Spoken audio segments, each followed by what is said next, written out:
You're such an asshole.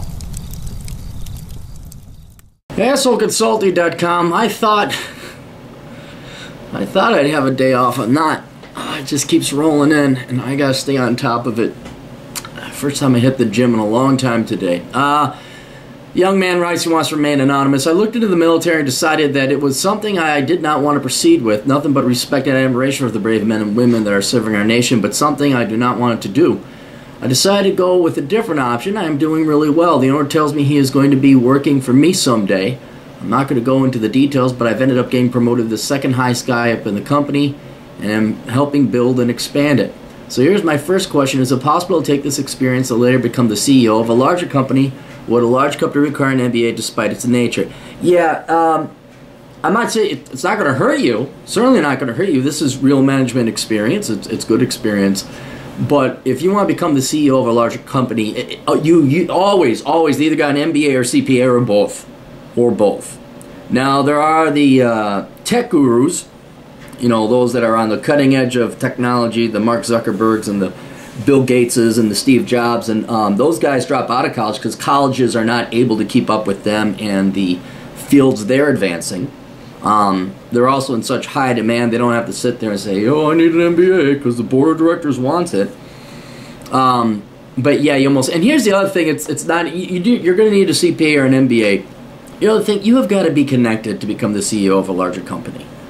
You got to work your way through it. You know, I don't want to say mailroom to boardroom, but being a CPA and working in the finance department typically helps. Doing the accounting and being a controller, that helps. So a lot of future CEOs are plucked from there. But then you just got to be schmubby-dubby, loopsy-poopsy with the board of directors, who inevitably select the executive team. And I honestly cannot think it's worth it. I mean, I know these guys are paid billions of dollars. Not billions, hundreds of millions of dollars in some cases. Tens of millions in a lot of cases. Certainly millions of dollars in most cases for large companies. But honestly, look, it's more valuable to have a boss you like than having $10 million, as much as it would be nice to be $10 million. And that's all those guys do. That's all those guys and gals do. I mean, look, you want to see miserable people who just fake it. Look at Sheryl Sandberg and the gal that recently got fired or stepped down. Well, they didn't step, but she got bought out is what happened. Marissa Mayer.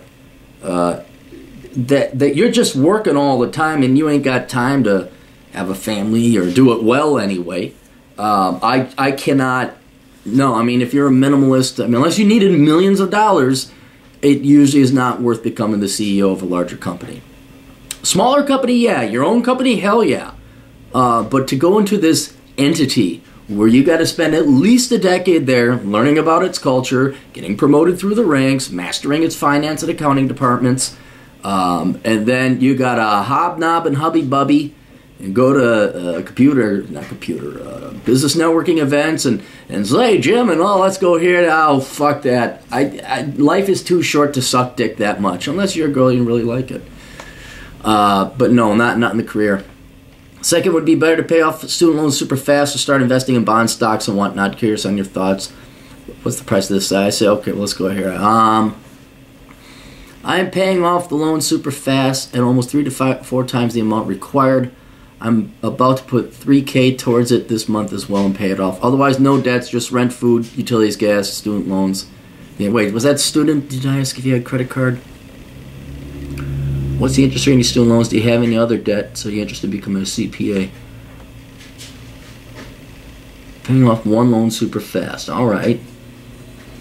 The interest on the other loan is 6.31%. Well, depending on what the interest of your student loan is, you know, you pay off whatever, I mean, basic personal financial management. You pay off the higher debt loans, higher interest loans than the lower ones. So pay off your highest interest debts first. And typically those are credit cards or student loans. But yeah, get your other loan paid off. Take your student loans, pay those off. Just be done with it. Just pay them off and don't worry about it anymore. I know student loans like really slowed down Gen X, but my God, they are crippling you millennials.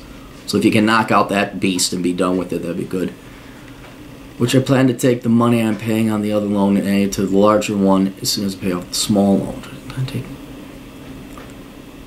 Oh, okay. Yeah, 6.31%, that's a hard rate of return. Right now, the stock market does not pay that. I mean, it might provide a rate of return like that, but what I mean by pay that is dividend yield is around 2%. All right? That's the actual income you make off of an investment. I know everybody likes speculation. Hey, just because you invest, look, the stock market go up. Yeah. I don't look at that. I look at, like, what are you going to pay me every year in dividends? Because that's the check that ultimately gives the stock or the investment its value. Same thing with interest rates. Interest. That's what gives the bond its value. So right now, those are all in the 2Z%. Maybe you could find a bond at 3Z, 4Z%, but yeah, and then you're taking on the risk that's not paid back. Here, you get a risk-free rate of return because you're the risk. You're the one that has the debt, but you'll improve your cash flow by 6.31. But please, ladies and gentlemen, don't do like you can write it off. You can criticize me or you can be me. You can't be both. So don't ask me how do I get my house paid off? How do I live your life? How do I start a business? Well, I'm not listening to your advice. So yeah, I'd just be paying off the loans. That's what I would be doing. This is another reason why I like to make loan reduction, like for your first mortgage and your student loans. I like to make those tax deductible. I think those should be part of just like part of your IRA or 401k. You can make those tax deductible. That could be part of your IRA contribution. But I even tried to contact gentlemen and why I know it's foolish. I tried contacting my congressman. It doesn't work. I've never thought about the CPA. I know I have heard you talk about it on your channel, but I've never looked into it or really thought about it. I don't have any knowledge on the subject. Why I have the math skills, I did not study that in college. Also didn't have a payment set. All right, yeah, I would not. Don't aim to become the CEO of a large company. How about you try to grow this one really big and really large, and this company just pays you a handsome salary. Sometime down the road, you might become, the old timer. He just doesn't want to run it anymore. He wants to retire. That happens, and they say, look, I want to pay me out at 10% of the profits cut or 25%, or I still own 30%, but it's all yours, and you can run it. And I just need enough money to last me till I'm dead, and then after I die, then it reverts back to you. Nothing wrong with growing a good old-fashioned company that you enjoy working at with a guy that you like having as a boss. That's rarer and more valuable, I'd say, than becoming CEO of fucking whatever, General Mills or Medtronic or whatever. Oh, Medtronic's no longer here. They moved to Ireland because Dayton and the Democrats scared them away. All right, that's it. You guys got questions? Captain's got answer. AssholeConsulting.com. We'll see you guys later. Toodles.